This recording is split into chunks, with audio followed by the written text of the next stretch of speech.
감사합니다. 아멘. 하늘의 천천만만 천사와 함께 영광의 하나님, 사랑의 하나님, 구원하시는 하나님께 예배와 찬송을 돌립니다.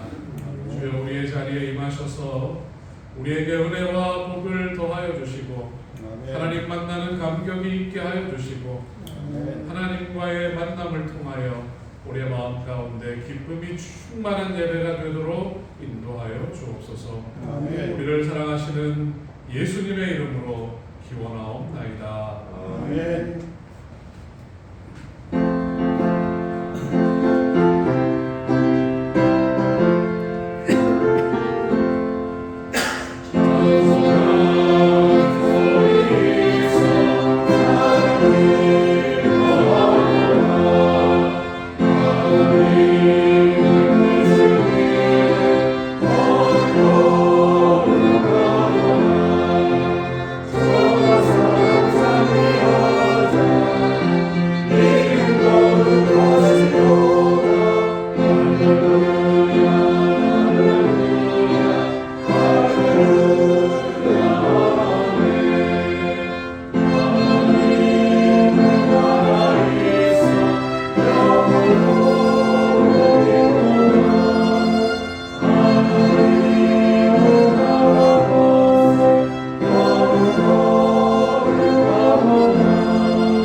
성경 공독하겠습니다.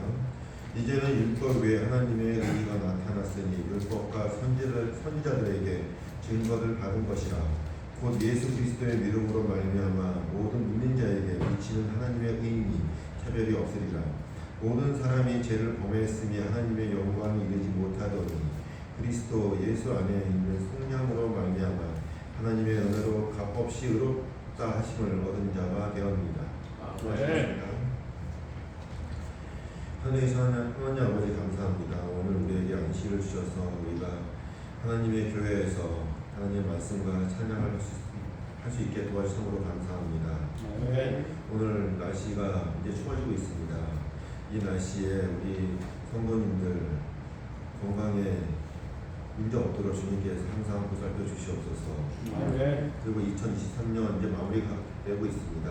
우리가 우리의 2023년을 돌아보고 하나님께 가까이 갈 수 있는 우리가 될 수 있도록 우리에게 믿음과 우리에게 말씀을 주시고 우리가 2024년에 더 발전된 교회가 될 수 있도록 우리에게 하나님의 능력을 함께하여 주시옵소서. 아멘. 지금은 말씀을 시작하는 시간입니다. 우리가 하나님의 말씀을 들을 때 우리의 마음을 열어 주님께 항상 가까이 갈 수 있는 우리가 될 수 있도록 성령 하나님께서 함께하여 주시옵소서. 아멘. 이 모든 말씀을 예수 그리스도 이름으로 기도드립니다. 아멘.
크리스마스 연휴가 겹친 주입니다.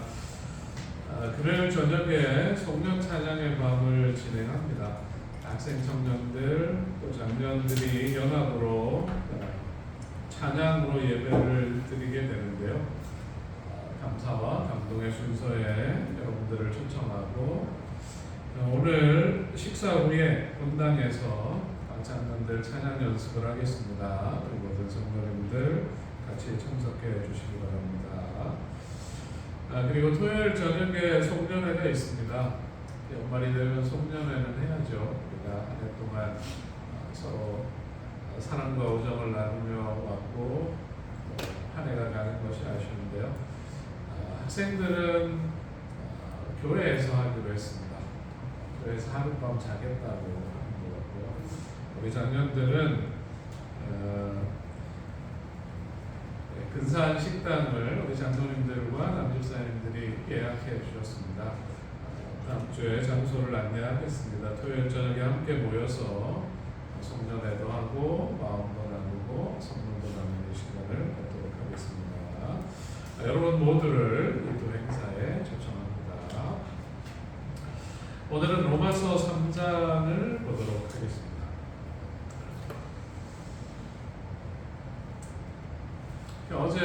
오늘 날씨 예보를 보니까 아침에 영하 11도라고 써져 있어가지고 그렇게 갑자기 추워질 수가 있나 이렇게 생각을 했는데 아침에는 영하 1, 2도였던 것 같고요. 낮 동안 계속 추워져서 오늘 밤 늦은 시간이 되면 영하 10도에 도달하게 될 것 같습니다. 감기 환자도 많고 독감 걸리신 분들도 있고 교우님들 중에 힘들어하는 분들이 많은데요. 하나님께서 우리 모두의 안전과 건강을 지켜주시기를 함께 기도합니다. 여러분 추울 때 어떤 옷을 입나요? 우리가 고어텍스로 돼서 바람은 막아주고 그 안에는 거위털이나 오리털 소재의 외투를 입습니다. 그런 옷 입고 추울 때 나가면 이제 좀 덜 춥게 느껴집니다. 여러분 옛날에는 더 추웠죠. 윤집사님 어린 시절에 더 추웠죠. 손이 갈라지고 그렇게 하셨었죠. 그 당시에 방학을 위해서 어떤 옷을 입으셨나 생각해 보면 아마 두꺼운 옷들을 입으셨으리라고 생각을 합니다. 고려 말에 벼슬을 하고 있던 문익점이라는 사람이 원나라로 가는 사신이 되었습니다. 원나라에서 그의 눈을 사로잡은 것이 목화였어요. 이 목화를 우리나라에 가져가면 저 목화 솜으로 옷이나 이불을 만들면 우리나라 사람들이 덜 춥게 겨울을 보낼 텐데 이 목화씨를 들여오기로 마음을 먹습니다. 어렵게 부통에 숨겨서 들여왔다고 하는데 우리나라에 그 씨를 가져와서 3년에 걸쳐서 재배에 성공을 했습니다. 사람들에게 씨앗을 무료로 나누고 목화로부터 씨를 뽑는 방법을 보급했다고 합니다. 문익점의 손자 이름이 문래예요. 문래. 목화에서 이 무명씨를 더 쉽게 뽑아내는 기구를 개량했는데 문래가 개량한 그 기구의 이름이 뭔지 아십니까? 문래입니다. 문래가 개량한 기구의 이름이 문래입니다. 추운 겨울을 보내야 하는 우리나라에서 목화로 만든 옷과 이불은 많은 사람들의 추위를 막아주는 따뜻한 울타리가 되었습니다. 여러분 그 목화씨를 품고 다시 고국으로 돌아올 때 문익점 마음이 얼마나 설렜을까 그런 생각을 해봅니다. 바울은 세상의 중심 로마를 향해서 로마서를 쓰고 있는데요. 화려한 문화가 있고 세계 최강의 군대가 있고 또 로마는 견고한 법전이 있어요. 당시 세상의 수도로 모든 사람들의 동경의 대상이 되지만 그 로마에 없는 것을 바울은 가지고 있어요. 이 소중한 것을 로마에 있는 수많은 사람에게 나누고 싶다. 그것이 사도 바울의 마음속에 있었습니다. 로마에 꼭 필요한 것인데 없는 것, 바울이 가지고 있던 것, 그것은 바울이 깨달은 복음이었습니다. 바울은 복음을 품고 로마를 향해 편지를 쓰고 로마로 가기를 기대하고 있는 것입니다. 오늘 로마서 3장을 우리가 살피면서 하나님의 한 의가 나타났으니 그런 제목으로 바울이 로마에 전하고 싶었던 그의 가슴을 설레게 했던 그가 품고 있던 이 복음의 내용을 살펴보도록 하겠습니다. 자, 9절부터 12절을 같이 한번 읽어보겠습니다. 그러면 어떠하냐? 시작. 그러면 어떠하냐? 우리는 나으냐? 결코 아니라. 유대인이나 헬라인이나 다 죄 아래 있다고 우리가 이미 선언하였느니라. 기록된 바 의인은 없나니 하나도 없으며 깨닫는 자도 없고 하나님을 찾는 자도 없고 다 치우쳐 함께 무익하게 되고 선을 행하는 자는 없나니 하나도 없도다. 바울이 로마서 1장에서 하나님과 율법을 모르는 사람들의 절망적인 상태를 이야기했고 2장에서는 하나님을 알고 율법을 지킨다고 하는 유대인들의 한계, 그 한계를 이야기했습니다. 유대인이나 헬라인이나 다 죄 아래 있다. 우리가 이미 선언하였노라. 바울이 이제 앞에 1장과 2장의 내용입니다. 깨닫는 사람도 없고 하나님을 찾는 사람도 없다. 모두가 곁길로 가니 하나같이 쓸모없게 되었다. 선한 일을 행하는 사람은 단 한 사람도 없다. 그 세상을 바라보는 바울의 관점입니다. 자, 13절부터 17절을 한번 읽어보겠습니다. 그들의 목구멍은 시작. 그들의 목구멍은 열린 무덤이요 그 혀로 속임을 일삼으며 그 입술에는 독사의 독이 있고 그 입에는 저주와 악독이 가득하고 그 발은 피 흘리는데 빠른지라. 파멸과 고생이 그 길에 있어 평강의 길을 알지 못하였고 그들의 눈앞에 하나님을 두려워함이 없느니라 함과 같으니라. 사람들의 상태를 얘기하고 있는데 우리가 13절부터 17절을 읽을 때 너무 과하게 표현하는 거 아닌가? 사람이 저 정도는 아닌데 그렇게 생각할 수도 있습니다. 여러분 이 글에 동의하십니까? 사람의 모습이 이렇다는 것에 동의하십니까? 신문 기사들이나 뉴스들이나 일어나는 일들을 볼 때 참 사람이 어떻게 저럴 수 있나 그렇게 생각하는 일들을 우리가 계속 보는 것입니다. 만약에 우리가 하나님을 몰랐다면 우리도 저런 마음으로 세상을 살아가고 있을 수도 있겠다 그런 생각을 하는 것입니다. 사람의 본 모습이에요. 힘이 있으면 개인이나 민족이나 약한 상대를 괴롭히거나 약탈합니다. 부를 위해서라면, 성공을 위해서라면 사람을 속이기도 하고 밟고 올라가기도 합니다. 하나님을 알아도 마찬가지입니다. 군인들을 전장에 내보내고 늦은 오후에 목욕하는 여인을 보고 그 여인이 자기가 아끼는 부하의 부인임을 알고도 불러들여서 취해요. 죄를 덮기 위해서 그를 전투를 위장해서 죽이고 그의 아내를 빼앗습니다. 누가 한 일인가요? 다윗이 한 일이에요. 하나님을 찬양하고 하나님의 은혜 가운데 살았던 다윗이라는 사람, 다윗 왕의 모습도 이와 같습니다. 바울은 말합니다. 사람은 본질적으로 죄인이다. 성경은 사람이 본질적 죄인이라고 가르치고 있습니다. 그리고 이러한 죄된 속성, 이 성향에서 벗어날 수 없다. 그것이 사람의 운명입니다.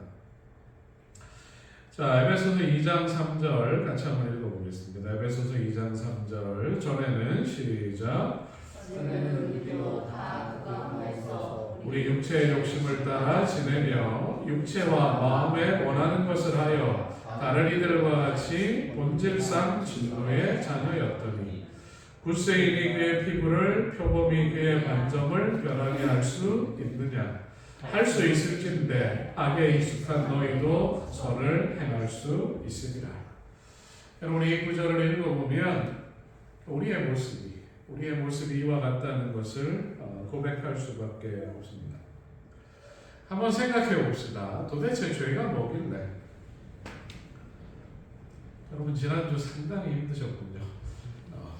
상당히 힘드신 게 느껴지고 저도 엄청 힘든 한 주를 보내서 지금 홀쭉해졌는데 자 여러분 한번 생각해 보자고요. 도대체 죄가 뭐기에 우리가 스스로 벗어날 수 없는 이런 치명적인 것인가? 로마서에 죄라는 단어가 세 가지 정도 나와요. 우리가 잘 아는 하말티아라는 단어가 있는데 이게 관역을 벗어났다 그런 뜻입니다. 죄라는 것이 하나님과의 올바른 관계에서 벗어난 것을 죄라고 말합니다. 그 외에 파라바시스, 파라푸토마라는 단어도 죄라고 번역되고 있는데 이 말로 정로를 벗어나는 것입니다. 곁길로 떨어진다. 정로를 벗어난 상태를 말하는 것입니다. 성경에서 말하는 죄는 우리가 뭘 잘못했다 그런 게 죄가 아니라 도덕적인 흠이나 결함이 죄가 아니라 있어야 될 길에서 벗어난 것. 그것이 죄입니다. 만약 죄가 도덕적인 잘못이라면 그걸 극복하면 돼요. 유대인들이 그걸 하려고 부단히 노력한 것입니다. 율법을 다 지키면 내가 죄를 범하지 않고 의롭고 구원받는다. 그렇게 생각할 수 있는 것입니다. 죄가 잘못된 선택이다. 그렇게 생각하면 우리가 올바른 선택을 하기 위해 집중하면 됩니다. 계속해서 바른 선택을 하면 죄에서 벗어나서 구원을 받을 수도 있을 것입니다. 이 두 가지를 생각해 보면 스스로 구원을 이룰 수도 있겠다 이런 착각에 빠질 수도 있는 것입니다. 하지만 우리가 살펴본 것처럼 죄라는 것은 성경이 말하는 죄는 도덕적인 잘못이 아니라 올바른 정로, 올바른 관계에서 벗어난 것인데 하나님과의 관계로부터 벗어났고 하나님께서 우리에게 제시한 그 길에서 벗어나 있는 상태를 죄로 표현하고 있는 것입니다. 그래서 죄는 본질적인 문제이고 관계의 문제이고 신분의 문제입니다. 본질적인 문제를 해결하기 위해서 관계가 달라져야 하고 우리의 신분이 달라져야 하는데 우리 스스로 우리 존재를 바꿀 수 있는 방법이 없어요. 그 말은 사람이 죄로부터 벗어날 길이 없다는 것입니다. 사람 스스로의 힘으로는 불가능한 것이 죄로부터 벗어나는 일입니다. 바세바와 죄를 저지른 다윗, 그가 왕입니다. 왕이에요. 다윗의 그런 부도덕한 일을 정죄할 수 있는 사람이 아무도 없어요. 군대 장관이었던 사람도 다윗을 도와서 우리아를 죽였어요. 그리고 우리아가 죽었습니다. 그 편지를 다윗에게 보냅니다. 그 말은 뭐 해도 된다는 거예요? 이제는 안심하십시오. 두 다리 쭉 뻗고 주무시고 원하시면 그 여자 데려와서 아내 삼으셔도 됩니다. 다윗을 비난할 수 있는 사람이 아무도 없습니다. 선지자 나단이 와서 그의 죄가 무엇인지 얘기할 때 아무도 왕인 그를 비난할 수 없지만 그가 우리아를 죽였고 그의 아내를 범했고 빼앗은 일을 통해서 하나님과의 관계가 깨어진 것입니다. 다윗의 마음에 평안이 있을까요? 다윗의 마음에 평안이 없어요. 하나님 앞에 서도 기쁘지 않아요. 하나님 앞에 서는 게 껄끄럽고 두렵습니다. 하나님께 예배하지만 왕으로 거룩한 옷을 입고 수천 명의 찬양대가 노래하는 그 예배에 참여하지만 그의 마음에 은혜는 없는 것입니다. 그는 자신과 하나님 사이가 깨어진 것을 깨닫게 된 것입니다. 자기가 지은 죄를 철저하게 고백하고 애통하고 눈물을 짓고 죄의 결과로 태어난 그 아이가 죽는 것까지 바라보는 것입니다. 죄와 관계의 문제, 특별히 하나님과의 관계의 문제라는 것을 이 다윗의 죄를 통해서 우리가 알 수 있습니다. 그가 비록 왕이고 어떤 세상의 법도 그를 정죄할 수 없고 문제 없는 것처럼 보인다 할지라도 하나님과의 관계가 깨지면 다윗은 아무것도 아니에요. 시간이 지나면 늙어요. 죽어 없어질 나중에 하나님의 거룩한 심판대 앞에 서야 할 죄인에 불과한 것입니다. 아담의 타락 이후에 모든 사람들은 창조주 하나님을 떠나서 본질상 진노의 자녀로 태어났습니다.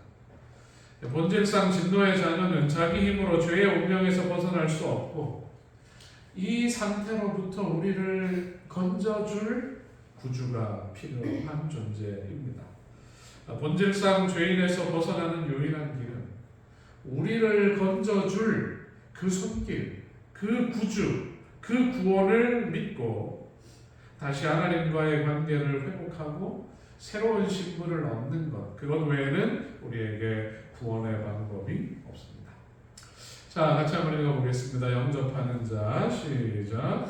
영접하는 자, 곧 그 이름을 믿는 자들에게는 하나님의 자녀가 되는 권세를 주셨으니 그런즉 누구든지 그리스도 안에 있으면 새로운 피조물이라. 이전 것은 지나갔으니 보라 새 것이 되었도다. 로마의 편지를 쓰는 이 바울처럼 우리가 이런 과정을 거쳐서 예수님을 영접했어요. 예수님을 영접했고 하나님의 자녀로 하나님과의 관계가 회복된 사람들입니다. 그리고 이제는 우리가 예수 그리스도 안에 있기 때문에 우리가 새로운 피조물입니다. 그러니까 바울은 이 사실을 로마에 전하고 싶었습니다. 아직도 이 사실을 모르는 세상에 이것을 전하고 싶은 열망이 바울의 마음 가운데 충만한 것입니다. 여러분, 이 사실을 우리가 깨달은 사람들입니까? 하나님과의 회복된 관계를 누리며 살고 계십니까? 우리가 하나님 안에서 하나님과 회복된 하나님의 자녀로서의 온전한 관계를 누리며 살아가고 있는 것입니다. 여러분, 오늘 우리가 살펴본 이 사실을 모르는 사람들이 있을까요? 없을까요? 많지.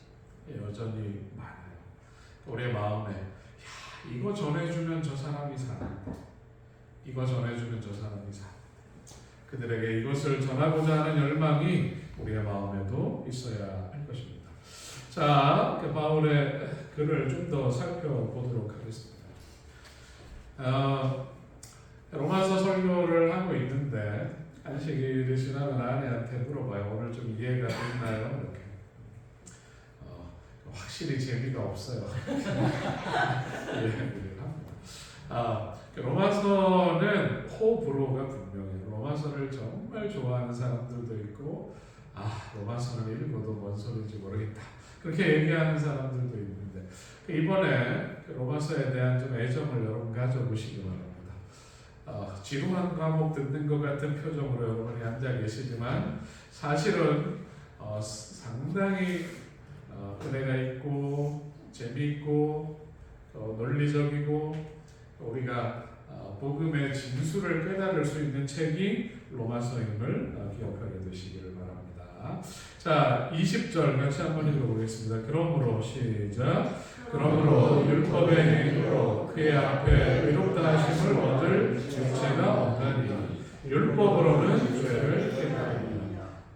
죄라는 것이 본질적으로 그런 문제고, 죄로부터 벗어나는 것은 구주가 필요하고 하나님과의 관계의 회복이라면, 그럼 성경 말씀과 율법은 뭔가? 바울이 잠깐 설명하고 있는 것입니다. 1장에서 이방인들에게 율법이 있다고 했나요? 없다고 했나요?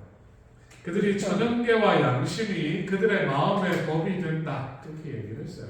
하나님을 모른다고 말하는 사람에게도 율법이 있는 것과 마찬가지입니다. 2장에서 유대인들은 그들에게 주어진 성경을 통해 계시된 십계명, 율법이 있지만 그 율법을 제대로 알지 못했고 범해왔다. 그것이 사도 바울의 결론입니다. 우리가 알거니와 이방인이나 유대인이나 다 율법을 범했고 율법을 기준으로 진행되는 하나님의 심판 앞에 놓여있다. 이것이 2장을 지나서 3장 초반까지 바울이 말하고 있는 것입니다. 바울이 말하고 싶은 것이 이것입니다. 천연계나 양심에 새겨진 율법이나 돌비와 성경에 기록된 율법 자체가 사람을 의롭게 해줄 수 있는 능력은 없다. 단지 죄의 죄됨을 그대로 보여주는 거울이 율법이다. 이방인들에게는 천연계나 양심이 율법이 되고 유대인들에게는 성경이 있는 사람들에게는 계명과 성경이 거울이 되는 것입니다. 아침마다 우리가 세수할 때 거울을 봅니다. 아침에 거울 다 보셨습니까? 머리가 삐쳐 있는지 눈곱이 있는지 씻고 나서 비누가 남아 있는지 우리가 거울을 통해서 우리의 얼굴을 확인합니다.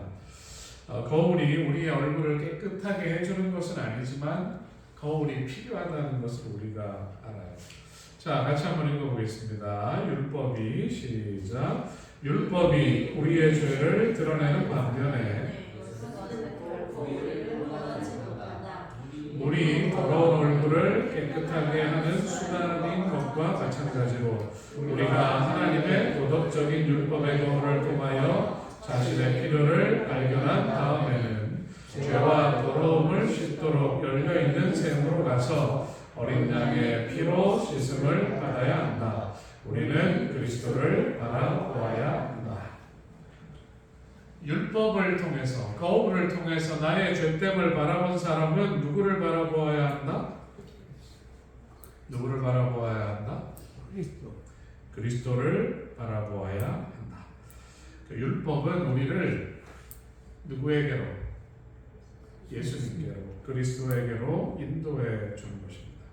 율법으로 죄를 깨닫는다는 바울의 진술은 율법과 복음의 관계를 분명하게 보여주고 있는 것입니다. 자, 이제 중요한 것이 이것입니다. 21절 22절 읽어보겠습니다. 이제는 시작. 이제는 율법 외에 하나님의 한 의가 나타났으니 율법과 선지자들에게 증거를 받은 것이라. 곧 예수 그리스도를 믿음으로 말미암아 모든 사람에게 비치는 하나님의 의니 차별이 없느니라. 자, 이 21절부터 31절까지 이 11절이 바울이 얘기하고자 하는 복음의 핵심이고 로마서의 요약이라고 할 수 있습니다. 죄인의 상태, 그리고 그 상태를 보여주는 율법. 그렇기 때문에 죄인을 구원하기 위해, 이런 죄인을 구원하기 위해서 율법 외에 하나님의 한 의가 나타난다. 율법 외에 하나님의 한 의가 나타난다. 그 의가 무엇인가? 자, 22절부터 계속 한번 읽어보겠습니다. 곧 시작. 곧 예수 그리스도를 믿음으로 말미암아 모든 믿는 자에게 미치는 하나님의 의니 차별이 없느니라. 모든 사람이 죄를 범하였음에 하나님의 영광에 이르지 못하더니 그리스도 예수 안에 있는 속량으로 말미암아 하나님의 은혜로 값없이 의롭다 하심을 얻은 자 되옵니다. 율법 외에 나타난 하나님의 의가 뭔가요? 율법 외에 나타난 하나님의 의, 곧 예수 그리스도를 믿음으로 말미암아 모든 믿는 자에게 미치는 하나님의 의다. 이제 우리가 신학적으로 말하는 율법 외에 나타난 의는 뭐냐면, 또 다른 의는 뭐냐면 믿음으로 말미암는 의입니다. 우리에게 주신 하나님의 의는 믿음으로 말미암는 의입니다. 네, 한번 따라해 보겠습니다. 믿음으로 말미암는 의. 믿음으로 말미암는 의.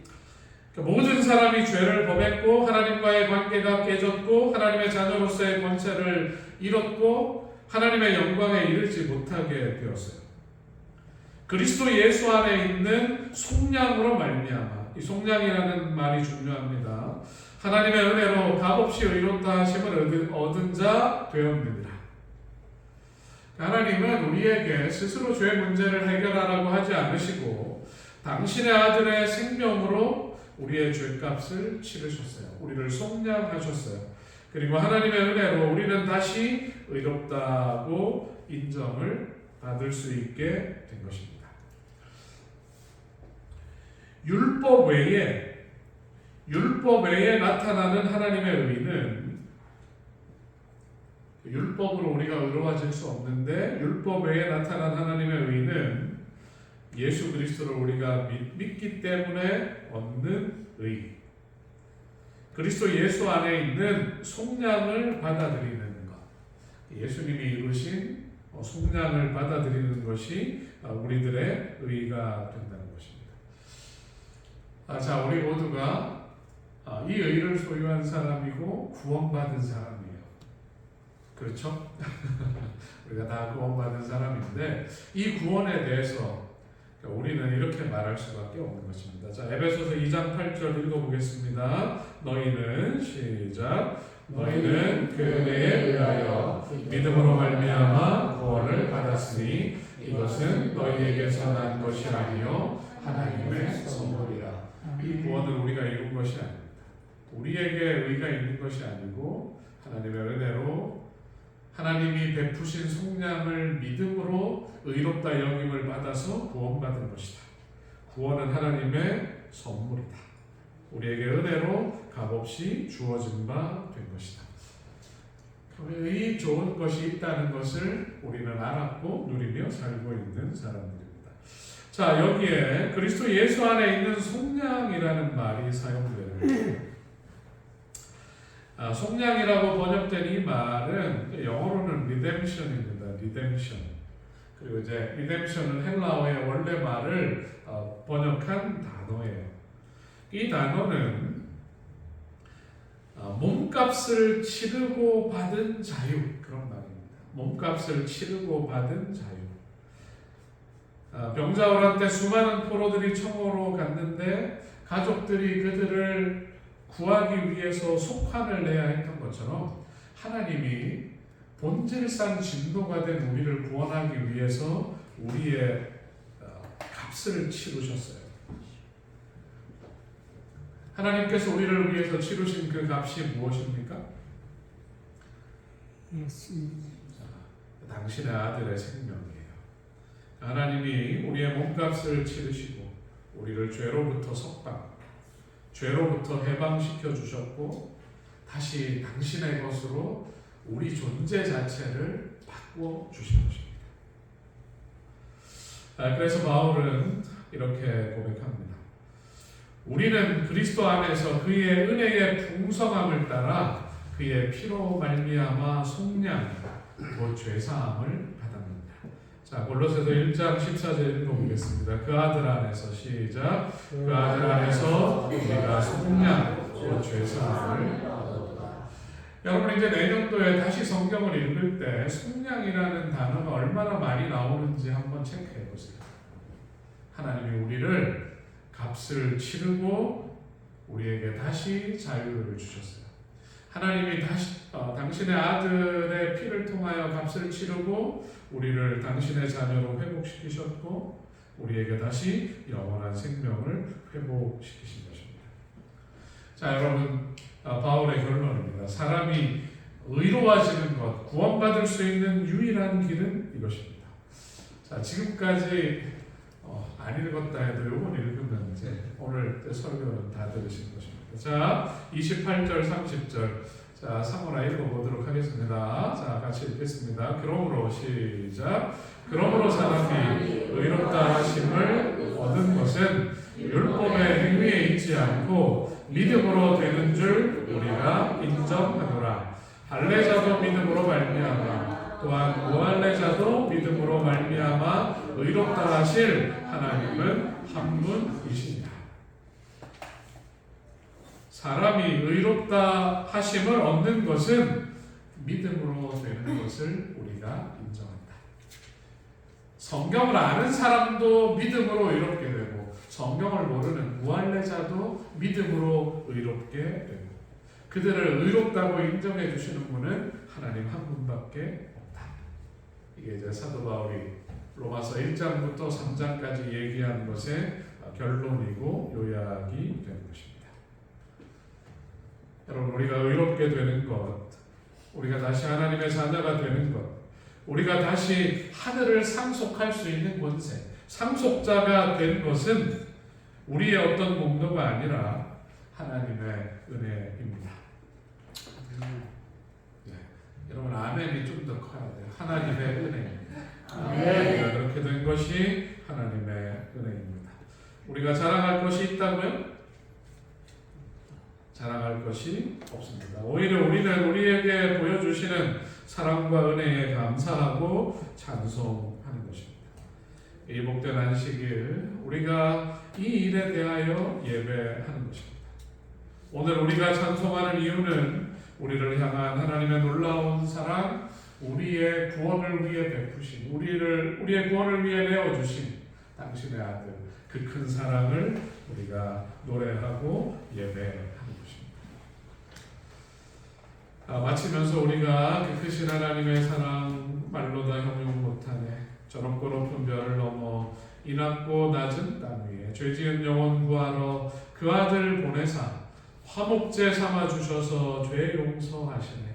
그 크신 하나님의 사랑 다 측량 못하며 영원히 변치 않는 찬양, 영원히 변치 않는 사랑, 성도여 찬양하세. 이 찬미를 부를 때에 우리의 마음에서 우러나오는 감사가 넘치게 되기를 바라겠습니다. 자, 로마서 3장이 30절로 끝나면 좋겠는데 31절이 있어요. 한번 읽어보겠습니다. 그런즉 시작. 그런즉 우리가 믿음으로 말미암아 율법을 파기하느냐? 그럴 수 없느니라. 도리어 율법을 굳게 세우느니라. 많은 교회에서 믿음을 높이고 율법을 강조하는 것을 율법주의로 정죄합니다. 하지만 31절에서 사도 바울은 분명하게 그는 다른 관점을 갖고 있다고 말하고 있습니다. 우리를 구원하는 하나님의 의, 믿음을 최고로 높이면서 믿음으로 말미암아 우리가 율법을 폐하느냐? 그럴 수 없다고 사도 바울은 율법 또한 그 믿음 옆에 올려놓는 것입니다. 우리의 구원이 믿음을 통해서 얻고 구원을 받은 사람이 하나님의 율법을 지키며 살아간다는 것을 우리에게 강조하고 있습니다. 여러분, 제가 좋아하는 찬미가 어린이 찬미가가 연못가에 자라는 한 송이 백합이라고 말씀드렸어요. 백합은 기독교를 상징하는 꽃입니다. 그리고 그 백합의 모습은 우리 그리스도인들의 모습을 상징합니다. 연못가에 자라는 한 송이 백합이 천사와 같은 흰옷을 입고 싶어서 맑은 호수에 자기의 모습을 비춰봐요. 그리고 내 모습이 천사처럼 예수님 닮길 바라는 마음으로 그 백색의 순결함을 지켜가는 것, 그것이 그리스도인의 삶이고 구원받은 성도들의 삶입니다. 여러분, 구원에 감사하고 하나님을 사랑하는 사람일수록 율법을 소중히 지키는 사람이 됩니다. 믿는다고 사랑한다고 말하면서 그분의 율법을 무시하는 것은 모순되는 것입니다. 구원은 예수님을 믿음으로 받지만 구원받은 사람은 이제 율법을 준수하며 사는 사람이라는 이 단순한 진리를 기억하며 살아가야 할 것입니다.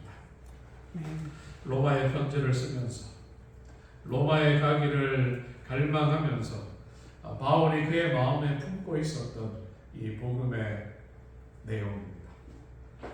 여러분, 그가 전해주고 싶었던, 전하고자 했던 그 벅찬 가슴과 감격이 오늘 우리 중에도 충만하게 되시길 바라면서 오늘 말씀을 마치겠습니다. 다 함께 일어나셔서 115장 찬미 1절과 3절을 부르겠습니다.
아버지 하나님, 큰 도성 로마를 바라보며 사도 바울이 로마서를 기록합니다. 그의 마음을 가득 채웠던 복음의 놀라운 감격이 오늘 우리 마음에도 있음을 인하여 감사드립니다. 하나님, 본질적으로 죄인이고 죄된 성향을 안고 살다가 겉으로는 도덕적인 것처럼 행동하지만 우리의 몸바탕은 죄를 품고 살다가 죄인의 모습으로 살다가 영원히 사라질 수밖에 없었지만 이런 우리를 긍휼히 여기셔서 당신의 아들을 보내신 하나님의 크신 사랑에 감사와 찬양을 돌립니다. 아멘. 하나님, 지금 우리가 하나님의 큰 사랑을 다 헤아릴 수 없고 우리를 위해 베푸신 구원의 경륜을 다 이해할 수 없다 할지라도 주여 우리에게 하나님께서 베푸신 구원을 믿을 수 있는 믿음을 허락하여 주옵소서. 아멘. 주여 믿음으로 붙잡게 싸우니 우리를 의롭다 여겨주시고 거룩한 심판이 진행될 때에 구원받는 무리에 서게 하여 주시며 아멘. 하나님의 자녀로서의 권세를 회복하고 영원히 하늘에서 살아갈 수 있는 사람으로 하나님 우리를 인도하여 주옵소서. 아멘. 주여 세상을 살아갈 때에 우리를 흔들려는 사단의 노력이 계속되고 있습니다. 주여 그 시험을 당할 때마다 연약하게 넘어지지 않게 하여 주시고 아멘. 예수 그리스도의 십자가를 붙잡는 사람들이 되게 하여 주옵소서. 아멘. 하나님의 사랑에 감격하는 사람들이 되게 하여 주옵소서. 아멘. 우리가 지키는 이 복된 안식일의 의미를 깨닫는 사람들이 되게 하여 주옵소서. 아멘. 이 구원의 감격을 누리며 살 뿐만 아니라 벅찬 감격으로 이 구원을 소개하는 사람들이 되게 하여 주옵소서. 아멘. 아버지 하나님, 다시 한번 우리의 헌신의 마음을 귀한 예물과 헌물에 담아 주님께 드립니다. 주여 힘든 가운데에서 11조와 헌물을 구별한 사랑하는 당신의 자녀들의 가정마다 필요를 채우시고 약속하신 축복을 쌓을 곳이 없도록 허락하여 주옵소서. 아멘. 이제는 우리 주 아버지 하나님의 무한하신 사랑과 예수 그리스도의 구원하시는 은혜와 성령의 감화 감동하심이 주께서 우리에게 은혜와 선물로 주신 이 구원을 붙잡고 지키며 살아가기로 결심한 사랑하는 주의 성도들 위해 이제로부터 영원토록 함께 있을지어다. 아멘.